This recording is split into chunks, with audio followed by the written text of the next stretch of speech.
వాస్తవానికి జరిగిన దానిపైన ముఖ్యమంత్రి గారే చర్య తీసుకోవాలి. ఆయన పార్టీలో చేరిండు కాబట్టి ఇది సరైనది కాదు. రాష్ట్రంలో మన పరువు పోతుంది, ప్రభుత్వం పరువు పోతుంది. లా అండ్ ఆర్డర్ దెబ్బతింటే ప్రభుత్వానికి పరువు పోద్దన్న సోయి ఉండాలి ముఖ్యమంత్రికి. కానీ ముఖ్యమంత్రికి ఆ సోయి లేదు. ఇంకా ఎందుకు అంటే ముఖ్యమంత్రికి ఆ స్థాయి రాలే ఆయన వ్యక్తిగా. ఆ పోస్టుకు ఉండే గౌరవం ఏంది, దాంట్లో ఉన్నప్పుడు ఎట్లా మాట్లాడాలి, ఎట్లా ప్రవర్తించాలన్న ఆలోచన రావట్లేదు. ఇంకా వేదిక ఏందో, సందర్భం ఏందో కూడా సోయి ఉండట్లేదు. బడి పిల్లల దగ్గరికి పోయి కేసీఆర్ గురించి, కేటీఆర్ గురించి బూతులు మాట్లాడతాడు. పిసిసి అధ్యక్షుడి ప్రమాణ స్వీకారంలోకి పోయి చిల్లర మాటలు, మేము చింతపండు చేస్తామని చెప్పినాం, మేము వచ్చి ఇంటికి వచ్చి తల్లినాం, ఇప్పుడు ఏడుస్తున్నారు. తన్నడమే మొదలు పెడితే పెద్ద లెక్క కాదు. మీ లెక్క కాదు, గుర్తుపెట్టుకోండి. ఎందుకంటే ఉద్యమాలు చేసి వచ్చిన అనుభవం మాది, పోలీసు దాడిని ఎదుర్కొని వచ్చిన అనుభవం మాది, అన్ని రకాల కుట్రల్ని తట్టుకొని వచ్చిన అనుభవం మాది. మీలాగా చిల్లర వ్యవహారం కాదు. ఈ వీపు చింతపండులు ఇంకోటి ఈ భాష మానుకో రేవంత్ రెడ్డి గారు. ఇది మంచిది కాదు.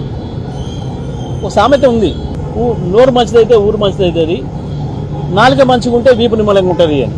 నీ నాలుక మంచిగా పెట్టుకోకపోతే నువ్వు అన్న పని నీకు జరుగుతుంది, ఇతరులకు జరగదు. కింద జరుగుతాయి. కార్యకర్తలు ఎక్కడన్నా ఒక చోట ఎవరైనా చేయొచ్చు, కానీ దాన్ని సరిదిద్దాల్సిన బాధ్యత ఉన్నత స్థాయిలో ఉన్న వాళ్ళుగా మన మీద ఉంటుంది. అది కూడా సోయి లేకుండా కార్యకర్తలను రెచ్చగొట్టే పద్ధతుల్లో, పోలీసులను అవమానించే పద్ధతుల్లో, లేదా కింది స్థాయి పోలీసులకు ఒక రాంగ్ డైరెక్షన్ ఇచ్చే పద్ధతుల్లో ముఖ్యమంత్రి మాట్లాడుతున్న మాటలు, ఆయన చర్యలు ఈ రాష్ట్రంలో శాంతి భద్రతలు భంగం కలగడానికి కారణమవుతున్నాయి. ఈ రాష్ట్రంలో హత్యలు పెరిగిపోతున్నాయి, దోపిడీలు పెరిగిపోతున్నాయి, మానభంగాలు పెరిగిపోతున్నాయి. అంటే కారణం 100% ముఖ్యమంత్రి పరిపాలన తీరు, ముఖ్యమంత్రి ప్రవర్తన తీరే దీనికి కారణం. కాబట్టి ఇప్పటికైనా ముఖ్యమంత్రి గారు మీ మాట మార్చుకోవాలి, మీ ప్రవర్తన మార్చుకోవాలి. మీరు పోలీసు గౌరవాన్ని తగ్గించుకునే పని చేస్తే, పోలీస్ డిపార్ట్మెంట్ పైన ప్రజలకు ఒకసారి విశ్వాసం పోతే ఇంకా ఎవరు కూడా లా అండ్ ఆర్డర్ కంట్రోల్ చేయలేరు. ఇది గుర్తుపెట్టుకోవాలి. నేను డీజీపీ గారు కూడా అది విజ్ఞప్తి చేసినాం. మళ్ళీ కూడా పత్రికాముఖం కూడా చెప్తా ఉన్నాం, మీ పోలీస్ డిపార్ట్మెంట్ యొక్క గౌరవాన్ని కాపాడే ప్రయత్నం చేయండి. మాకేం కాదు, మేము ఎదుర్కొంటాం. ఈ చిల్లర దాడులు మమ్మల్ని ఏం చేయలేవు, ఇవి మమ్మల్ని ఏం భయపెట్టేయలేవు. కానీ రాష్ట్రం భవిష్యత్తు గురించి ఆలోచిస్తా ఉన్నాడు కేసీఆర్ గారు.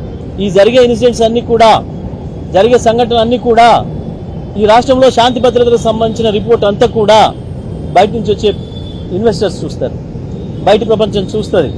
ఏం జరుగుతుంది హైదరాబాద్లో, ఏం జరుగుతుంది తెలంగాణలో, దాని గురించి ఆందోళన చెందుతున్నారు కేసీఆర్ గారు. ఈ చిల్లర దాడులకు పెద్ద ఇష్యూ కాదు, బీఆర్ఎస్ కార్యకర్తలకు కొత్త ఏమీ కాదు, ఇవి ఎదుర్కొంటాం. కానీ రాష్ట్రం గౌరవం ఏంది, పోలీస్ డిపార్ట్మెంట్ గౌరవం ఏంది అనేది సమస్య.